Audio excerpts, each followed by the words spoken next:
Resumo da semana.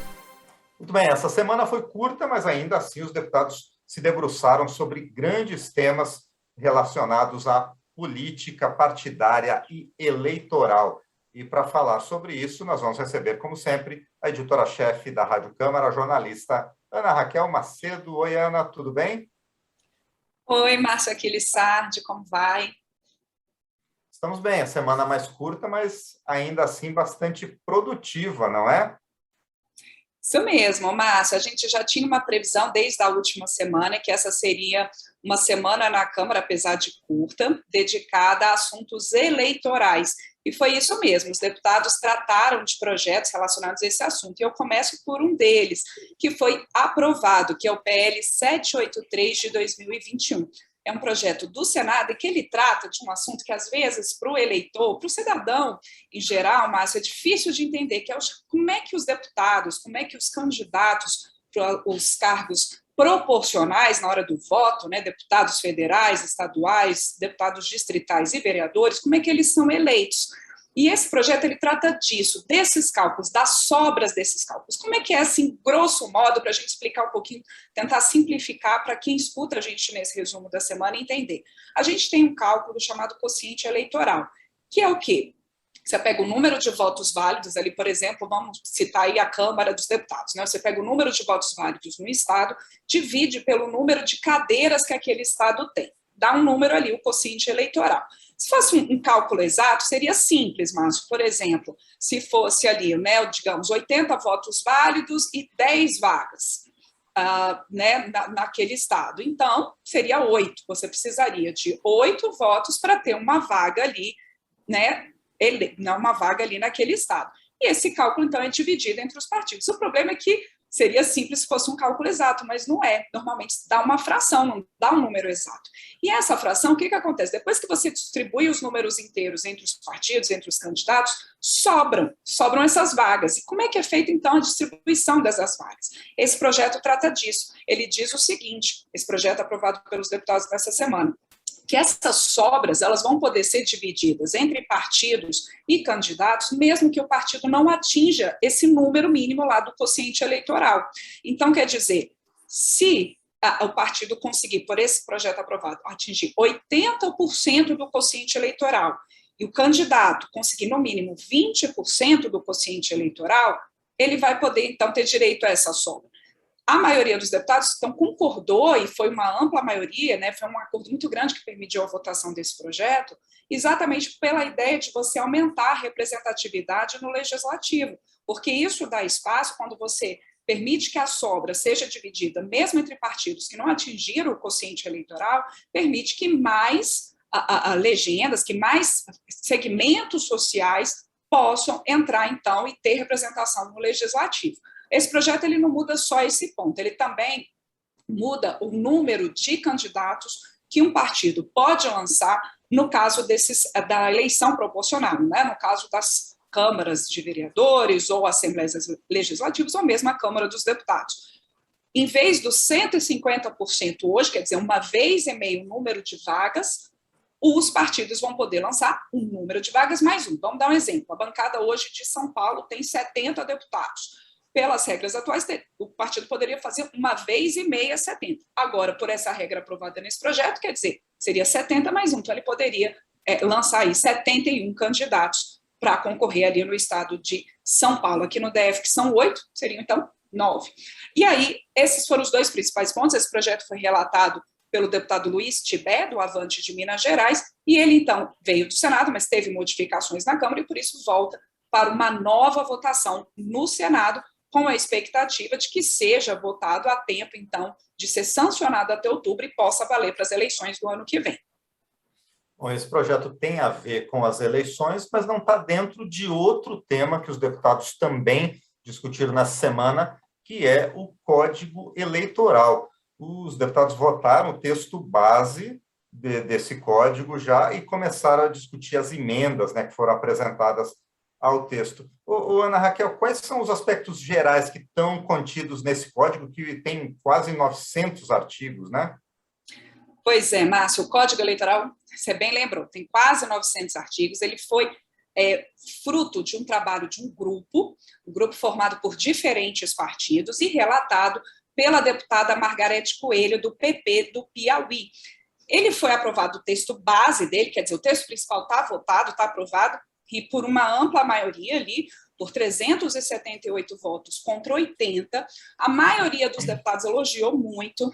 Aliás, no plenário, mas todos elogiaram o trabalho da relatora, a deputada Margarete Coelho. Só que alguns partidos, poucos partidos, não queriam votar agora a tempo de valer para as eleições de 2022. Foi o caso, por exemplo, do Partido Novo, o Podemos também colocou algumas restrições ali.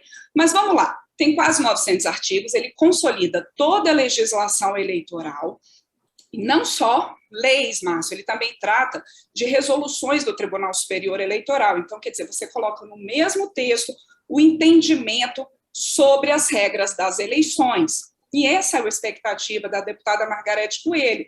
Ela põe que, ao você consolidar isso dali num texto só, a expectativa é de que você diminua a judicialização das eleições, exatamente por incorporar ali também os entendimentos do Tribunal Superior Eleitoral. E aí ele trata de prestação de contas, pesquisas eleitorais, gastos de campanha, dos limites de atuação do Tribunal Superior Eleitoral, do acesso a recursos dos fundos partidário e eleitoral. E não só consolida o que já existe, Márcio, ele também traz algumas inovações. Por exemplo, a incorporação na legislação brasileira das chamadas candidaturas coletivas para cargos proporcionais.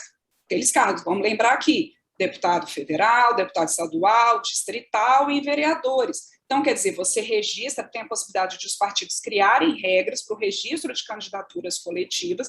Então, quer dizer, um grupo ali de pessoas que vai representar um mandato, claro, vai ter um representante formal desse mandato, mas tenta essa possibilidade, então, de ter um grupo atuando nesse mandato.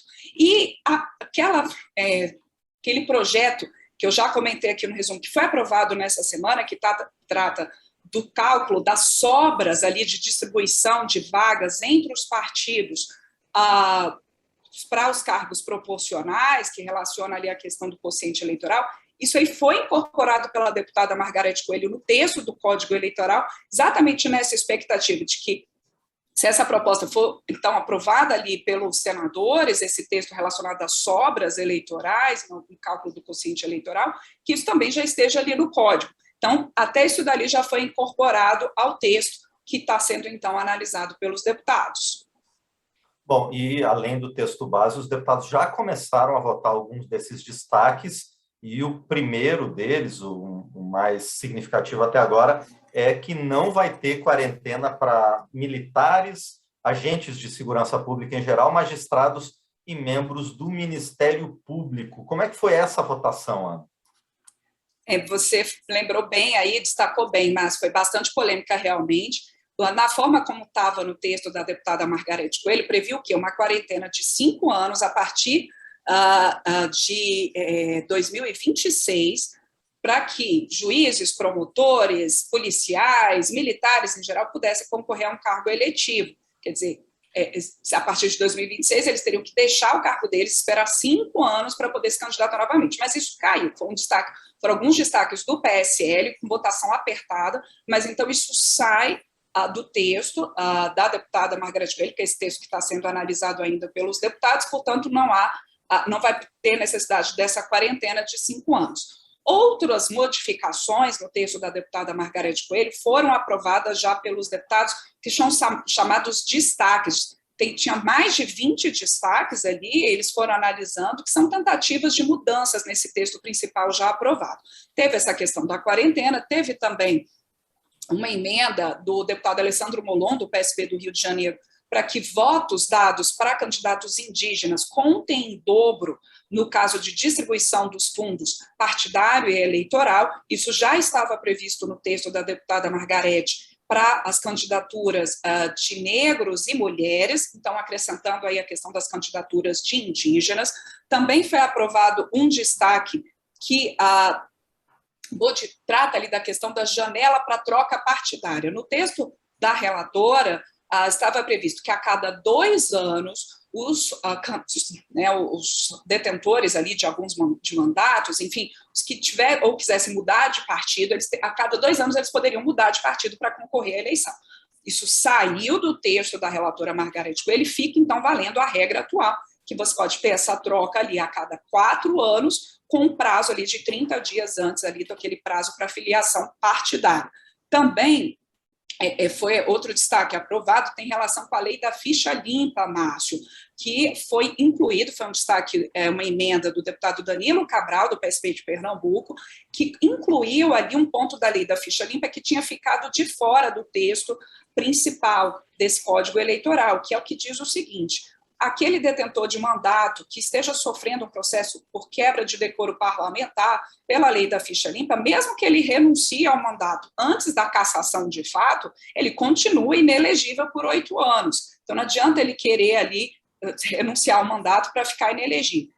Isso aí tinha ficado de fora do texto, e aí a maioria dos deputados concordou com o PSB para incluir esse ponto no texto principal do Código Eleitoral, prevendo, portanto, que, mesmo que aquele detentor de mandato que esteja sofrendo processo por quebra de decoro renuncie ao mandato, mesmo assim ele fique inelegível, mesmo que ele não tenha, de fato, um mandato cassado ali por um processo de quebra de decoro parlamentar. A gente lembra, então, que foi aprovado nessa semana o texto principal, que já foram votados esses destaques, mas que ainda resta a votação de outras 13 mudanças no texto principal da relatora Margareth Coelho, e essa votação, então, fica para a próxima semana, com a expectativa dos partidos que estão favoráveis ao Código Eleitoral de que essas regras sejam votadas pelos deputados o mais rapidamente possível, também sejam votadas pelos senadores a tempo delas serem sancionadas pelo presidente da República até outubro, portanto, valendo para as eleições de 2022. Bom, e essa semana foi curta, né, Raquel, por conta do feriado de 7 de setembro. Mas ainda assim, essa data ela teve bastante repercussão na Câmara dos Deputados por conta das manifestações políticas que aconteceram no dia 7 de setembro e depois todos os desdobramentos dessas questões políticas. Como é que essa questão do dia 7 de setembro chegou na Câmara dos Deputados, Ana? Muita repercussão, Márcio, muita repercussão. Na primeira sessão, após o 7 de setembro, portanto, no dia 8 de setembro, foi uma sessão basicamente de debates, muito debate em plenário, sobre os atos do 7 de setembro. Deputados de oposição criticando ali os atos que, segundo eles, tinham um tom golpista e criticando a postura do presidente Jair Bolsonaro nesses atos, inclusive os discursos dele contra o Supremo Tribunal Federal, especificamente contra o ministro Alexandre de Moraes do STF.